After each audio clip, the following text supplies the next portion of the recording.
فاعوذ باللہ من الشیطان الرجیم بسم اللہ الرحمن الرحیم قال اللہ تعالی فی الکتاب الحکیم واخفض جناحک لمن اتبعک من المؤمنین۔ سامعین گرامی، نبی رحمت صلی اللہ علیہ وسلم کی مبارک زندگی کو اللہ تعالیٰ نے تمام مسلمانوں کے لیے ایک رول ماڈل اور ایک مثالی شخصیت اور ایک آئیڈیل شخصیت بنا کر بھیجا، اور رب العالمین نے اپنی اس کتاب پاک میں نبی رحمت صلی اللہ علیہ وسلم کے اخلاق اور کردار کی کئی مقامات پر تعریف کی۔ لَقَدْ كَانَ لَكُمْ فِي رَسُولِ اللَّهِ أُسْوَةٌ حَسَنَةٌ، یقیناً ہم نے تمہارے لیے، مسلمانوں کے لیے، نبی رحمت صلی اللہ علیہ وسلم کی زندگی میں ایک عملی نمونہ، اسوہ حسنہ، ایک بہترین نیکی کا، ایک بہترین اچھائی کا ایک عملی نمونہ بنا کر بھیجا، اور پھر آپ صلی اللہ علیہ وسلم کے اخلاق اور کردار کی رب العالمین نے خود تعریف کی، اِنَّكَ لَعَلَىٰ خُلُقٍ عَظِيمٍ، کہ بے شک آپ اے نبی صلی اللہ علیہ وسلم، آپ اخلاق اور کردار کے بہت ہی اعلیٰ مرتبے پر فائز ہیں۔ اور ان تعریفوں کے ساتھ ساتھ رب العالمین نے قرآن مجید میں نبی رحمت صلی اللہ علیہ وسلم سے کئی مرتبہ مخاطب ہوئے، اور نبی رحمت صلی اللہ علیہ وسلم کو مختلف طرح کی ہدایات بھی اللہ تعالیٰ نے دیں، اور بہت ساری ہدایات اور نبی رحمت صلی اللہ علیہ وسلم کے توسط سے، ان کے وسیلے سے یہی ساری ہدایات امت مسلمہ پر منتقل ہوتی چلی آ رہی ہیں، اور بہت ساری ہدایات ہم سنتے رہتے ہیں۔ نبی رحمت صلی اللہ علیہ وسلم کی سیرت کا ایک پہلو اور ایک ہدایت جو کہ آج کے اس خطبے کا موضوع ہے، یہ سورہ شعراء جو 19ویں پارے کی ایک پیاری صورت ہے، اس کی آیت نمبر 215 پر مشتمل ہے۔ اور اس لیے کیونکہ ربیع الاول کا مہینہ ہے، اور آج سے 3 دن بعد ہم رحمت للعالمین صلی اللہ علیہ وسلم کا میرا خیال ہے کہ 1454واں یوم ولادت منانے جا رہے ہیں، تو اسی نسبت کے ساتھ آج ہم اللہ تعالیٰ کی اس ہدایت کو دیکھیں گے کہ جو اللہ تعالیٰ نے نبی رحمت صلی اللہ علیہ وسلم سے کی، وَاخْفِضْ جَنَاحَكَ لِمَنِ اتَّبَعَكَ مِنَ الْمُؤْمِنِينَ۔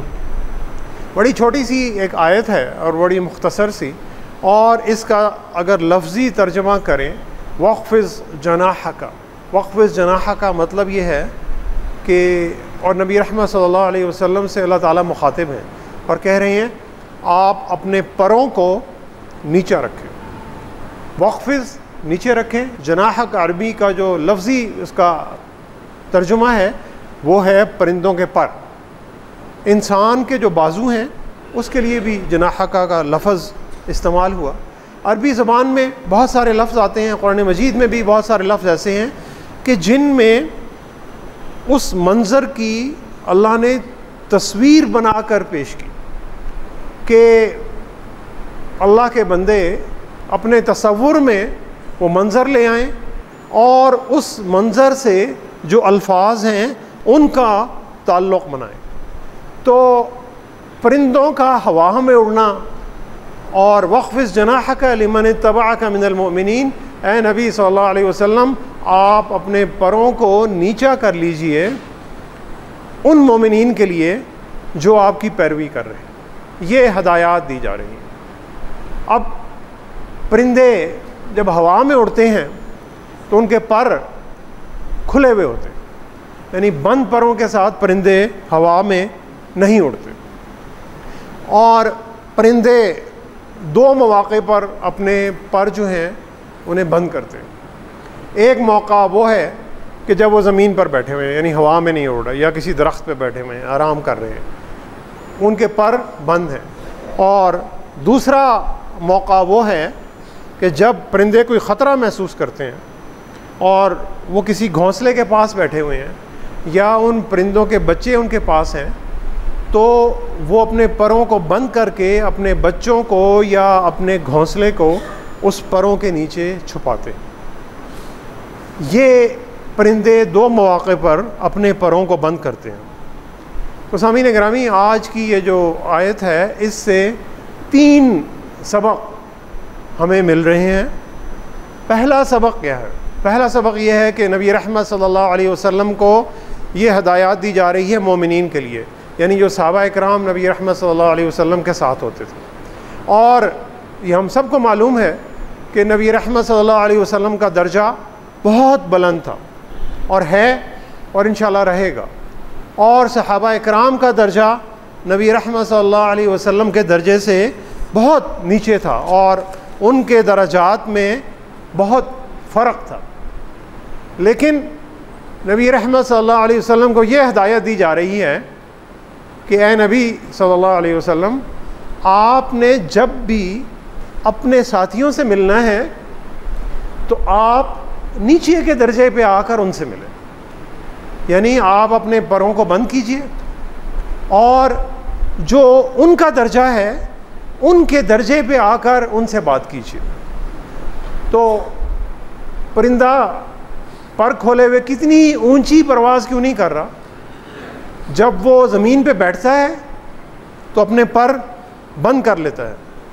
تو پہلا سبق یہ ہے ہمارے لیے کہ دنیا میں جتنی ہی ترقی کیوں نہ کر جائیں, کتنے ہی بڑے عہدے پر کیوں نہ پہنچ جائیں, کتنی ہی طاقت, کتنی ہی عزت, کتنی شہرت کیوں نہ آ جائے, لیکن جب اللہ کا بندہ اپنے ساتھی مسلمانوں سے کوئی بھی بات چیت کر رہا ہے, کوئی بھی معاملہ کر رہا ہے, تو وہ اپنے آپ کو جھکائے, اپنے آپ کو نیچے لے کر آئے اور ان کے ساتھ برابری سے بات کرے, اور ان کے ساتھ اپنے ساتھی مسلمانوں کے ساتھ اس کا رویہ انتہائی رحم دلی, انتہائی عاجزی, انتہائی شفقت اور انتہائی محبت والا اس کا رویہ ہونا چاہیے. یہ ہے پہلا سبق, وَاخْفِضْ جَنَاحَكَ لِمَنِ اتَّبَعَكَ مِنَ الْمُؤْمِنِينَ. یہی وَاخْفِضْ جَنَاحَكَ کے الفاظ اللہ تعالیٰ نے ایک اور جگہ بھی استعمال کیے. سورہ بنی اسرائیل میں اللہ تعالیٰ نے یہی الفاظ استعمال کیے اور اپنے بندوں کو ہدایت کر رہے ہیں اللہ تعالیٰ. اور وہ بڑی مشہور قرآن مجید کی آیت ہے جو میں اکثر پڑھتے ہیں, اور اس آیت میں والدین کے جو حقوق ہیں اللہ تعالیٰ نے بڑی خوبصورتی سے بیان کیا اور اولاد کو ہدایت کی, وَاخْفِضْ لَهُمَا جَنَاحَ الذُّلِّ مِنَ الرَّحْمَةِ. اور والدین کے سامنے اپنے پروں کو بند کر کے رکھو, یعنی عاجزی کے ساتھ, شفقت کے ساتھ, رحمت کے ساتھ, رحمت بن کر ان کے آگے جھک کر بیٹھو, اور پھر رب سے دعا کرو, وَقُلْ رَبِّ ارْحَمْهُمَا كَمَا رَبَّيَانِي صَغِيرًا. اے ہمارے رب, آپ ہمارے والدین کے ساتھ اسی طرح رحمت اور شفقت والا معاملہ فرمائیے جس طرح انہوں نے بچپن میں ہمارے ساتھ رحمت والا معاملہ فرمایا تھا. یہ تو اللہ تعالیٰ نے یہاں پر بھی وہی لفظ استعمال کیے, وَاخْفِضْ لَهُمَا جَنَاحَ الذُّلِّ مِنَ الرَّحْمَةِ. یہاں سورہ بنی اسرائیل میں اللہ تعالیٰ نے یہ لفظ استعمال کیے اولاد کے لیے, والدین کے سامنے عاجزی سے اور شفقت سے اور محبت سے جھک جائے. اور سورہ شعراء کی اس آیت میں اللہ تعالیٰ نبی رحمت صلی اللہ علیہ وسلم کو ہدایت کر رہے ہیں کہ اے نبی صلی اللہ علیہ وسلم, آپ مومنین کے سامنے شفقت اور رحمت سے جھک جائیے. نبی رحمت صلی اللہ علیہ وسلم کی شفقت محبت بے پایاں تھی, اس میں کوئی شک نہیں تھا. اس کے باوجود اللہ تعالیٰ انہیں وہی حکم دے رہے ہیں جو اللہ تعالیٰ اولاد کو حکم دیتے ہیں کہ اولاد اپنے والدین کے ساتھ اس طرح کا معاملہ رکھے. اللہ تعالیٰ نبی رحمت صلی اللہ علیہ وسلم کو وہی حکم دے رہے ہیں کہ اے نبی صلی اللہ علیہ وسلم, آپ نے اپنے صحابہ کرام کے ساتھ وہی شفقت, وہی محبت والا رویہ رکھنا ہے. تو اور اولاد کتنی ہی بڑی کیوں نہ ہو جائے, اولاد کتنی ہی طاقتور کیوں نہ ہو جائے, رب العالمین کا حکم ہے کہ وہ والدین کے سامنے عاجزی سے اپنے پروں کو سمیٹ کر رکھے اور جسے وہ کہتے ہیں کہ زمین پہ رہے.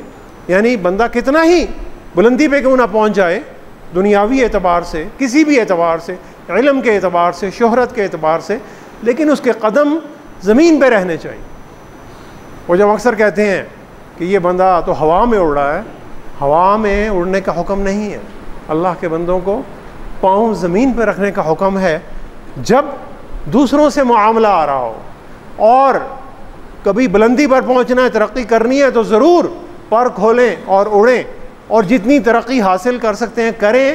لیکن جب سوسائٹی میں اور مسلم امہ میں اور معاشرے میں جب آپ دوسروں کے ساتھ کوئی بھی برتاؤ کر رہے ہیں, اس برتاؤ کے لیے آپ کے قدم زمین پہ ہی ہونے چاہیے اور زمین سے اٹھنے نہیں چاہیے. اور وَاخْفِضْ جَنَاحَكَ لِمَنِ اتَّبَعَكَ مِنَ الْمُؤْمِنِينَ. اور اس میں دوسرا سبق کیا؟ دوسرا سبق وہی کہ جب پرندہ اپنے پر بند کرتا ہے اس وقت بند کرتا ہے جب وہ کوئی خطرہ محسوس کرتا ہے اور اس خطرے سے وہ اپنے گھونسلے کو اور اپنے بچوں کو بچانا چاہتا ہے.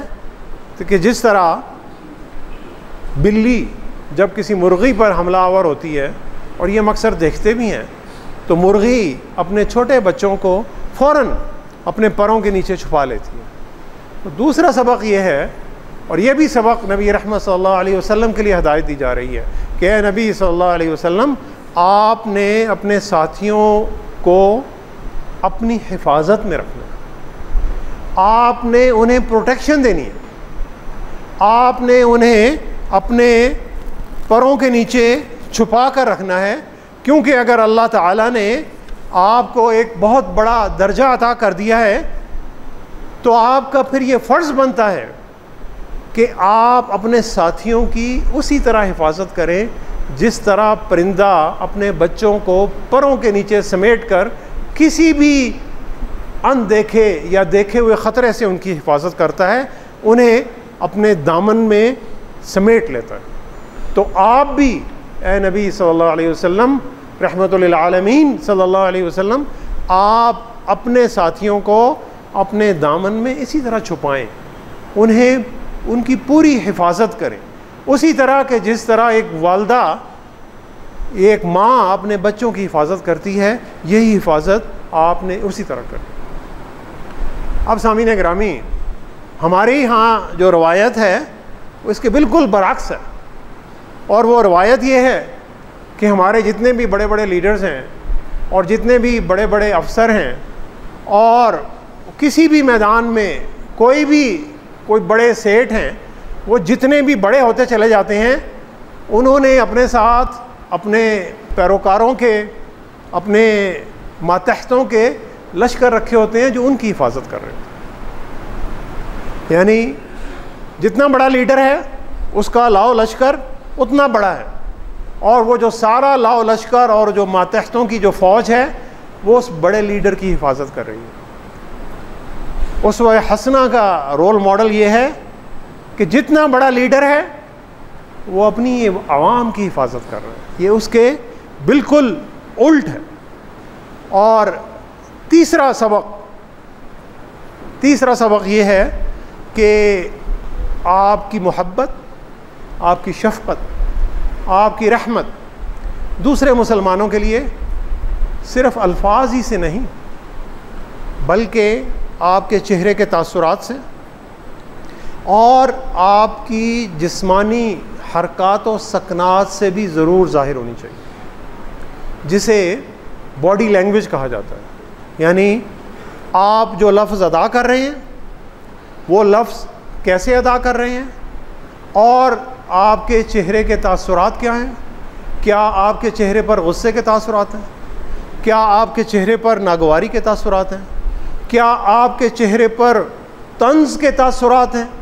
کیا آپ کے چہرے پر کسی دوسرے کو نیچا یا غریب سمجھنے کے تاثرات ہیں؟ کیونکہ اللہ نے چہرہ ایسا بنا ہوا ہے کہ جو دلی جو زبان ہے اسے دکھا دیتا ہے. تو انسان کے جو دلی جذبات ہوتے ہیں وہ اس کے چہرے پر ظاہر ہو جاتے ہیں. تو اللہ تعالیٰ نے یہاں پر چہرے کے تاثرات کا بھی کہا اور جسمانی حرکات کا بھی، کہ جس طرح پرندہ جب اپنے پر نیچے کرتا ہے تو وہ اس کے پر نظر آتے ہیں، دکھتے ہیں، تو اسی طرح تمہارے بھی جو محبت اور جو ہمدردی اور شفقت کے جو جذبات ہیں وہ دکھنے چاہیے، لوگوں کو نظر آنے چاہیے۔ اور اللہ تعالیٰ نے قرآن مجید میں ان لوگوں کی، ان کفار اور مشرکین کی جو تکبر اور غرور میں چلتے تھے اور جو طرح طرح کے منہ بناتے تھے اور جن کے ماتھے پر ناگواری کے تاثرات ہوتے تھے، رب العالمین نے ان پر بڑی سخت تنقید کی۔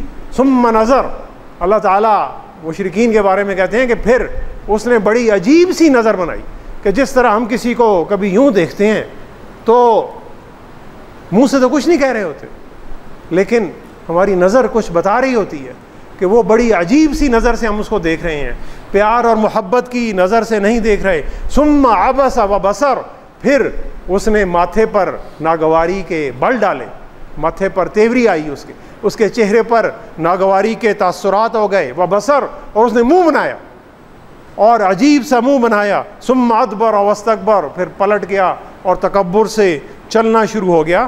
تو تمہاری جو جسمانی حرکات و سکنات ہیں ان سے بھی محبت، رحم دلی اور شفقت عیاں ہونی چاہیے، نظر آ رہی ہونی چاہیے، اور آپ کے جو الفاظ ہیں اور جو چہرے کے اور جو جسم کے تاثرات ہیں وہ آپس میں مل رہے ہونے چاہیے۔ اور اگر جب یہ مل نہیں رہے ہوتے تو اس وقت ہم کیا کر رہے ہوتے ہیں؟ ہم اس وقت جھوٹ بولنے کی کوشش کر رہے ہوتے ہیں۔ تو وہ جو آج کل جیسے کبھی پولیس تفتیش کرتی ہے تو وہ کہتی ہے لائی ڈیٹیکٹر، یعنی وہ جو جھوٹ کو ڈیٹیکٹ کرنے والا جو آلہ ہے وہ کیا کرتا ہے؟ وہ دل کی دھڑکن اور آپ کا بلڈ پریشر وہ چیک کر رہا ہوتا ہے، اور وہ پوچھتے ہیں سوال اور اس کی وہ گراف چل رہا ہوتا ہے، وہ جو سوال پوچھتے ہیں تو، اور جب بندہ جھوٹ بولتا ہے تو وہ بلڈ پریشر کبھی اوپر نہیں ہوتا ہے کبھی نیچے ہوتا ہے، یعنی زبان سے تو وہ بڑی صفائی سے جھوٹ بول رہا ہوتا ہے، لیکن اس کے جو دل کی حالت ہے وہ سمجھ رہی ہوتی ہے کہ یہ بندہ سچ نہیں بول رہا، تو وہ کہتے ہیں کہ اس بندے کا ہم نے جھوٹ جو تھا وہ اس جھوٹ کو پکڑنے والی مشین سے نکالا۔ تو لفظ تو لوگ سن رہے ہیں، لیکن ہمارا جو چہرہ ہے اور جو ہمارا جسم ہے اسے لوگ دیکھتے ہیں۔ تو وہ بچوں کو جب آپ کوئی چیز پڑھا رہے ہیں تو وہ کہتے ہیں کہ بچوں کو آپ لفظ سکھاتے ہیں اور اس کے ساتھ اگر انہیں ایک تصویر دکھائیں تو ایک تصویر 1000 الفاظ سے بہتر ہے، یعنی ایک تصویر دیکھ کر بچے اتنی چیز سمجھ سکتے ہیں جو 1000 لفظ سن کر بھی وہ چیز سمجھ نہیں سکتے۔ یعنی انسان کے جو چہرے کے اور جو جسم کے تاثرات ہیں یہ اتنے واضح ہیں کہ بن کہے بھی آپ بہت ساری باتیں، چاہے وہ اچھی باتیں ہیں چاہے وہ بری باتیں ہیں، آنکھوں سے، چہرے کے تاثرات سے اور ہاتھوں کی حرکت سے اور جسم کی حرکت سے یہ باتیں کہہ جاتے ہیں۔ تو ایک نابینا صاحب سے ایک ہم قصہ ایک سنتے ہیں کہ ایک نابینا صاحب تھے، تو ان سے کسی نے پوچھا کہ جناب کھیر کھائیں گے؟ تو انہوں نے کہا کہ یہ کھیر جو ہے یہ کیسی ہوتی ہے؟ انہوں نے کبھی کھیر کھائی نہیں تھی۔ انہوں نے کہا یہ کھیر کیسی ہوتی ہے؟ تو انہیں جواب دیا گیا کہ جناب یہ جو کھیر ہے بالکل سفید ہوتی ہے۔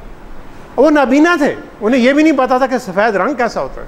تو انہوں نے سوال کیا کہ جناب یہ سفید رنگ کیسا ہوتا ہے؟ تو انہوں نے کہا یہ سفید رنگ بگلے کی طرح سفید ہے، جیسے بگلا سفید ہوتا ہے۔ تو انہوں نے سوال کیا کہ بھیا بگلا کیسا ہوتا ہے؟ میں تو دیکھ نہیں سکتا، تو بگلا کیسا ہوتا ہے؟ تو جو شاگرد تھے تو انہوں نے کونی کو ٹیڑھا کیا، یوں کر کے بنایا، انہوں نے کہا جی بگلا ایسے ہوتا ہے۔ تو وہ نبینا صاحب نے ان کی کلائی کے اوپر ہاتھ پھیرا، تو کہتے ہیں یار یہ تو بڑا ٹیڑھا سا بگلا ہے، تو یہ ایسی ٹیڑھی کھیر میں نہیں کھا سکتا، میرے گلے میں پھنس جائے۔ یعنی جو چیز نظر آ رہی ہے وہ بڑی آسانی سے سمجھ آتی ہے، اور جو چیز کہی جا رہی ہے وہ بڑی مشکل ہے اس کو سمجھانا۔ اور تو رحم دلی اور محبت کے تاثرات اگر چہرے سے نظر نہیں آ رہے تو بھی اللہ تعالیٰ نے اس کا حکم دیا کہ تمہارے چہرے سے جس طرح پرندے اپنے پر بند کر لیتے ہیں اور وہ چیز نظر آ رہی ہے، تمہارے تاثرات بھی نظر آنے چاہیے۔ تو بزنس کمیونیکیشن میں ہمیں پڑھایا جاتا تھا کہ آپ جب کسی دوسروں سے بات چیت کرتے ہیں تو دوسرے جو ہیں سننے والے یا دیکھنے والے صرف 10% آپ کے الفاظ کو سنتے ہیں، 10%، اور باقی 90% کیا ہے، 40% وہ کہتے ہیں وہ آپ کے لہجے کا اتار چڑھاؤ دیکھتے ہیں۔ یہ بندہ بڑے غصے میں بول رہا ہے، یہ بڑے پیار سے بول رہا ہے، بڑے آرام سے بات کر رہا ہے، دھیمے لہجے میں بات کر رہا ہے، یعنی آواز کی جو اتار اور چڑھاؤ ہے وہ کیسا ہے، یہ 40%۔ اور 50% کیا ہے؟ 50% آپ کے جسمانی تاثرات ہیں، چہرے کے تاثرات، جسم کے تاثرات، اس سے یعنی 90% جو آپ کی دوسروں سے بات چیت ہے اس میں یہ چیز سمجھ آتی ہے کہ اس بندے کی دلی کیفیت کیا ہے اور کون سے جذبات میرے لیے اس بندے کے دل میں موجود، اور یہ سارے جذبات ہماری آواز سے اور ہمارے چہرے کے تاثرات سے اور ہماری جسمانی حرکات و سکنات سے نظر آ رہے ہیں۔ تو مسلمان کا انداز ہمدردانہ انداز ہونا چاہیے، وہی انداز جو نبی رحمت صلی اللہ علیہ وسلم کا صحابہ اکرام کے لیے تھا، کہ نبی رحمت صلی اللہ علیہ وسلم بلندی کے مقام سے نیچے آ کر صحابہ اکرام کے مقام پر ان سے بات چیت کرتے۔ حدیث مبارکہ میں آتا ہے کہ حضرت انس بن مالک رضی اللہ تعالیٰ عنہ یا ایک اور صحابی ہیں، میں نام بھول رہا ہوں، ان سے روایت ہے کہ انہوں نے فرمایا کہ میں نے کبھی نبی رحمت صلی اللہ علیہ وسلم کو اس طرح چلتے نہیں دیکھا کہ آپ آگے چل رہے ہیں اور آپ کے پیچھے 2 بندے چل رہے ہیں۔ یعنی نبی رحمت صلی اللہ علیہ وسلم ہمیشہ یا تو اپنے صحابہ کرام کے ساتھ ایک قطار میں چلتے تھے یا صحابہ کرام آپ سے آگے ہوتے تھے، اور ہمارے ہاں کوئی چھوٹے سے چھوٹا افسر بھی جب چھوٹے سے تھوڑا سا بڑا ہو جاتا ہے تو وہ آگے ہوتا ہے اور باقی اس کے ماتحت اس کے پیچھے پیچھے چل رہے ہوتے ہیں، اور سارے لوگ اس کو ہٹ کر کہہ رہے ہوتے ہیں کہ جناب آپ آگے چلیں۔ یہ اسوہ حسنہ کا رول ماڈل نہیں ہے، یہ سیرت طیبہ کا رول ماڈل نہیں ہے، یہ ماڈل بالکل اس سے الٹ ہے۔ اور پھر دوسری بات کہ ہم جب کسی بھی اپنے مسلمان بھائی یا بہن سے ملتے ہیں اور اسے ہم کہتے ہیں السلام علیکم، تو ہم اس کی امن اور سلامتی اور حفاظت کی ضمانت دے رہے ہیں، گارنٹی دے رہے ہیں، اور جب وہ ہمیں وعلیکم السلام کہتا ہے تو وہ اس ضمانت کو ہمیں واپس دے رہا ہے۔ یعنی السلام علیکم اور وعلیکم السلام کہنا یہ ایک معاہدہ ہے کہ جو 2 اللہ کے بندے کر رہے ہیں کہ جناب آپ کے لیے میرے دل میں کوئی منفی جذبات نہیں ہے، آپ کے لیے میرے دل میں کوئی کینہ نہیں ہے، آپ کے لیے میرے دل میں کوئی بغض نہیں ہے، آپ کے لیے میرے دل میں کوئی حسد کا جذبہ نہیں ہے، میں دل سے آپ کی سلامتی چاہتا ہوں اور اللہ سے آپ کی سلامتی کی دعا کرتا ہوں۔ یہ ہے السلام علیکم۔ یہ وہ معاشرہ ہے جو نبی رحمت صلی اللہ علیہ وسلم نے قائم کر کے دکھایا تھا، اور اسی معاشرے پر، اسی اسلامی اخوت پر، اسی اسلامی محبت پر، اسی اسلامی بھائی چارہ پر، اسی شفقت پر اور اسی رحم دلی پر اسلام کی جو ساری بنیاد تھی، یہ بنیاد نبی رحمت صلی اللہ علیہ وسلم نے اپنے ہاتھوں سے تعمیر کی تھی۔ اب سامعین گرامی، ہم سارے کیونکہ ہم اللہ تعالیٰ کے نام لیوا ہیں، نبی رحمت صلی اللہ علیہ وسلم کے نام لیوا ہیں، ہم پیارے نبی صلی اللہ علیہ وسلم سے ٹوٹ کر محبت کرتے ہیں، بہت پیار کرتے ہیں۔ یہ پیار ایک بیج کی طرح ہے، ایک بیج جسے جب زمین میں بویا جاتا ہے، پھر اس بیج سے ایک ننھا سا پودا نکلتا ہے، پھر وہ پودا بڑا ہوتا ہے، پھر وہ پودا ایک بڑا درخت بنتا ہے اور ایک پھول دیتا ہے۔ اس محبت کا جو نتیجہ ہے وہ کسی سایہ دار درخت یا کسی پھلدار درخت کی صورت میں نکل رہا ہے۔ تو میں جب بھی محمد رسول اللہ سنتا ہوں یا کہتا ہوں اور اس پر بے اختیار میری زبان سے نبی رحمت صلی اللہ علیہ وسلم کی محبت میں صلی اللہ علیہ وسلم کے لفظ نکلتے ہیں. میں جب بھی محمد رسول اللہ کہتا ہوں تو میری زبان سے بے اختیار صلی اللہ علیہ وسلم نکلتا ہے، کیونکہ یہ ہمارے ایمان کا حصہ ہے. اور یہ اس محبت کا نتیجہ ہے کہ جو ایک بیج بویا جا رہا تھا. اس محبت کا نتیجہ کیا ہونا چاہیے؟ اس محبت کا نتیجہ یہ ہونا چاہیے کہ میں ہر اس مسلمان کے لیے کہ جو جب بھی محمد رسول اللہ کا نام سنتا ہے اور اس پر صلی اللہ علیہ وسلم کہتا ہے تو میرے دل میں ہر اس مسلمان کے لیے محبت، ہمدردی، شفقت اور محبت کے جذبات ہونے چاہیے. اور اگر نہیں ہے تو میرا پیارے نبی صلی اللہ علیہ وسلم سے جو محبت کا دعویٰ ہے وہ سچا نہیں ہے، وہ زبانی دعویٰ ہے، وہ عملی دعویٰ نہیں ہے.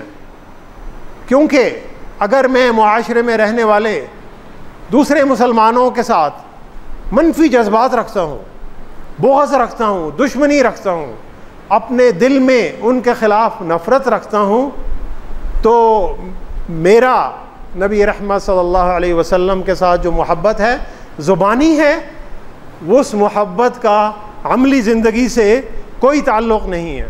اور یہ محبت کسی بھی تفریق کیے بغیر ہونی چاہیے، چاہے وہ امیر ہے، چاہے وہ غریب ہے، چاہے وہ کمزور ہے، چاہے وہ طاقتور ہے، چاہے وہ کسی مسلک سے تعلق رکھتا ہے.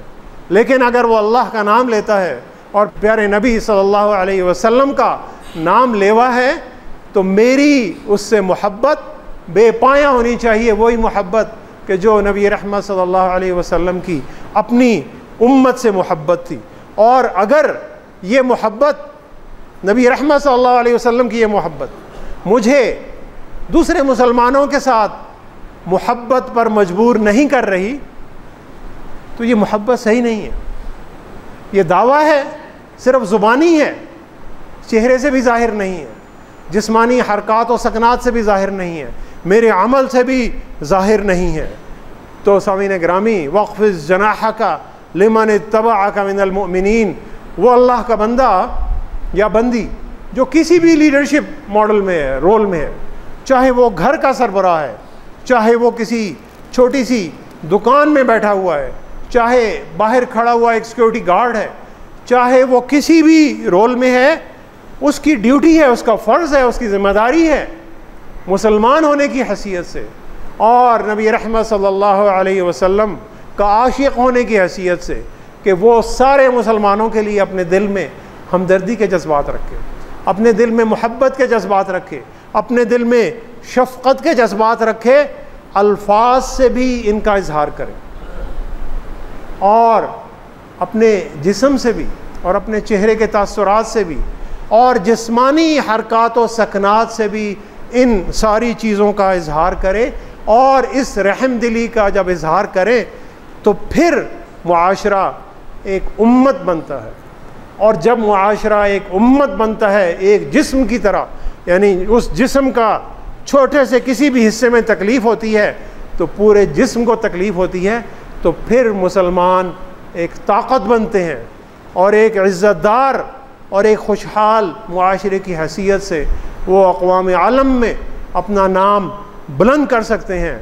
سامعین گرامی، کمال کیا ہے؟ کمال یہ ہے کہ جب ہر طرف اندھیرے ہیں تو اندھیروں کو برا کہنے کی بجائے شمع جلائیں. جب برائی ہر سو پھیل رہی ہے تو نیکی کو پھیلائیں، اور نیکیاں جب آپ بڑھا دیں گے تو برائیاں خود ہی کم ہو جائیں گی. ایک کہا جاتا ہے کہ برائی بہت پھیل رہی ہے، برائی کو ختم کرو. اس کا ایک اور بہت اچھا طریقہ ہے، ان الحسنات یذہبن السیئات. نیکیاں برائیوں کو ختم کر دیتی ہیں. آپ نیکیوں کی تعداد بڑھا دیں، برائیوں کو ختم کرنا چھوڑ دیں، بے شک کر سکتے ہیں تو کریں. نیکیاں بڑھا دیں، برائیاں خود ہی کم ہو جائیں گی. کیونکہ برائی بھی چلتی رہے گی معاشرے میں قیامت تک اور اچھائی بھی چلتی رہے گی. تو کمال برائی کو ختم کرنے سے زیادہ کمال یہ ہے کہ نیکیوں کو اور اچھائیوں کو بڑھائیں. خزاں کی رت میں بہار لہجہ بنا کے رکھنا کمال یہ ہے. خزاں کی رت میں بہار لہجہ بنا کے رکھنا کمال یہ ہے. ہوا کی زد پہ دیا جلانا جلا کے رکھنا کمال یہ ہے. ہزار طاقت ہو 100 دلیلیں ہوں پھر بھی لہجے میں عاجزی سے. ہزار طاقت ہو 100 دلیلیں ہوں پھر بھی لہجے میں عاجزی سے. ادب کی لذت دعا کی خوشبو بسا کے رکھنا کمال یہ ہے. سامعین گرامی، دعا کریں کہ اللہ تعالی ہمیں ہر مسلمان کے لیے امن اور سلامتی کا ذریعہ بنائے، اور اللہ تعالی ہمیں دوسرے مسلمانوں کے لیے رحمت، محبت، شفقت اور ہمدردی کا ذریعہ بننے کی توفیق عطا فرمائے. صدق اللہ العلی العظیم ونفعنی وإیاکم بآیاتہ وذکر الحکیم. انہ تعالی جواد کریم ملک برء رؤوف الرحیم.